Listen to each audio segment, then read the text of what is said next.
let's check out the backup function. Tab brake to confirm.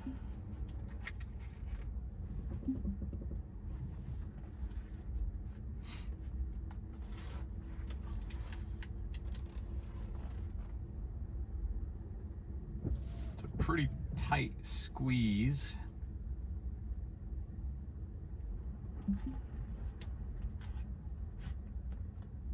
Yeah.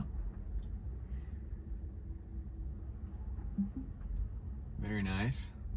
Perfect.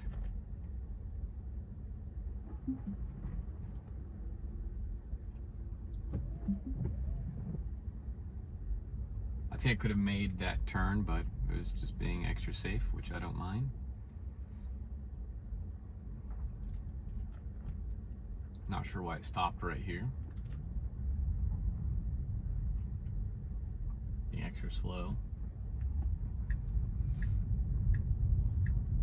Kind of awkwardly slow right there. For no reason.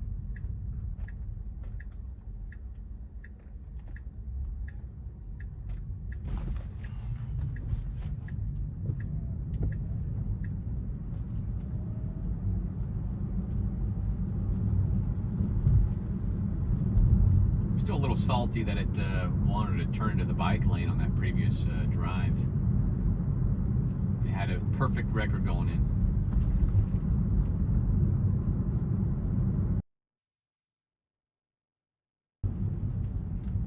It's choosing the wrong lane right now to go straight. It just turned into the turning lane. It has not done this before.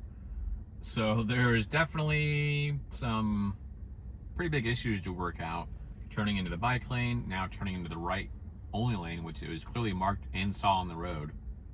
So I'm assuming it's going to do an illegal maneuver back into the left lane, and there's a car coming up, so I'm not sure how it's going to handle this. Oh, okay. I had to slam on the brakes because the car was coming. That's another critical disengagement. That's pretty bad. The FSD turned into the turning lane to go straight and then was going to cut off a car, going to cause an accident. Just had to send that recording in to Tesla. Pretty important.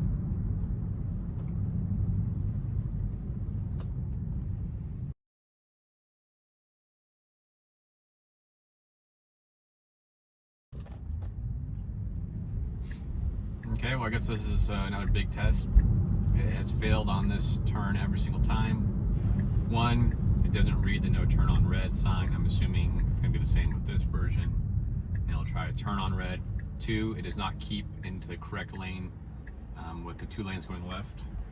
Yeah, we're going on red again, so another disengagement here. So that's 3 disengagements so far in a pretty short time period.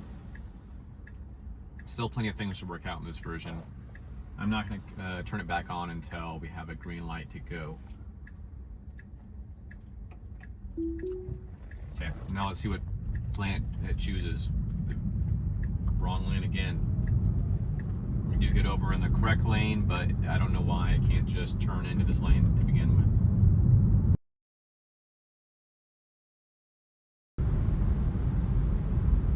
See, it's the traffic stopped ahead, plenty of time to slow down smoothly.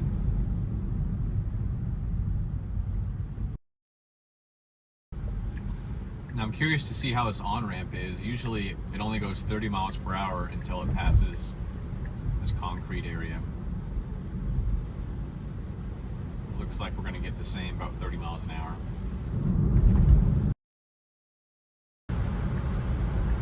Surprisingly, I've not got FSD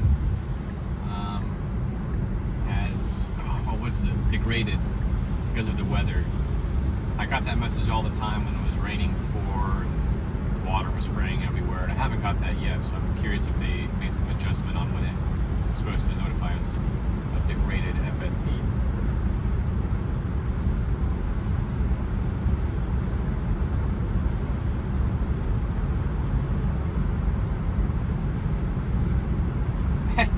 As I say that, full self-driving may be degraded, but though it says it, it doesn't make that chirp noise notifying you that it's degraded. So they made it less annoying.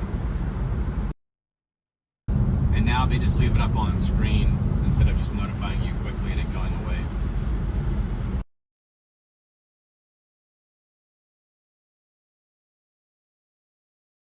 Interesting. I would assume in the hurry mode it would have stayed in the left lane longer, but it did decide to get over for early planning because it knows we have to get off from the next exit. That's an improvement. Actually, I'm going to test. Before, it was very finicky on exactly where I'm looking and for how long. It would definitely warn me all the time that I need to be paying attention to the road. So I'm going to try and,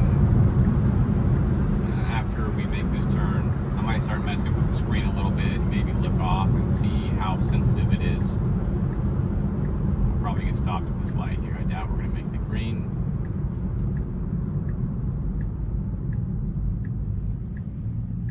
So after we continue driving, I'm going to start maybe messing with some settings on the screen to see if it yells at me.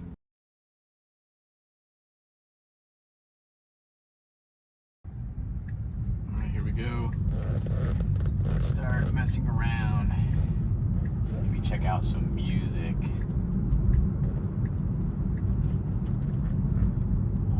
Oh, look at that. It closed the screen and told me to pay attention. Wow.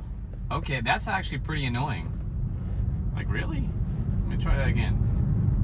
I can't change music? Oh, I want to go to a nice music song. I'm glancing up and down. It says, please pay attention to road. Yeah, I mean, I'm looking at the road as I'm doing this. It does not like it. I don't like that it doesn't like that. Like, how am I supposed to change the station? You can't do that. You can't change your music without looking. I think that's another fail for this version. I understand it wants me to pay attention, but it doesn't understand that I can glance up at the road at the same time I'm looking at the screen doing things. But it did not like that. The first time it closed it away. The whole entire screen closed and yelled at me. Let me look in my left mirror here, see if it does anything.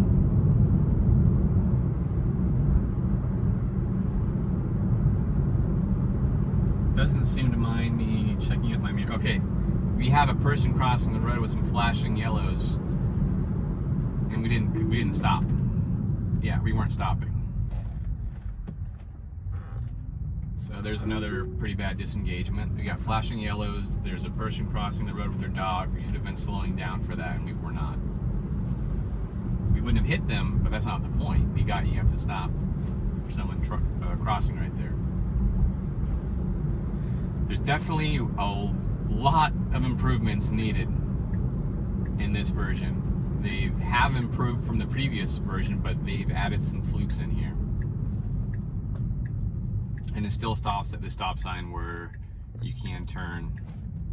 It says accept turns, and it does not understand that. So that, I was hoping it might be able to read some signs in this version. It didn't say that's what it could do, but I was just hoping. Obviously it can't.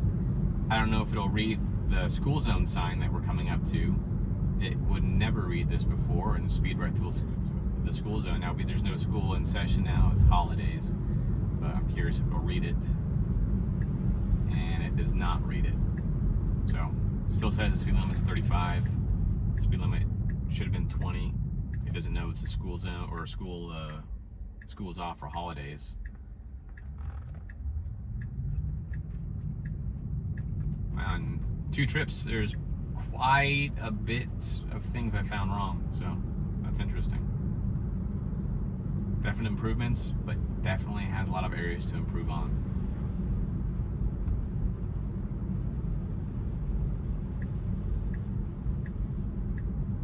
Now I'm curious if it's going to pull into my driveway.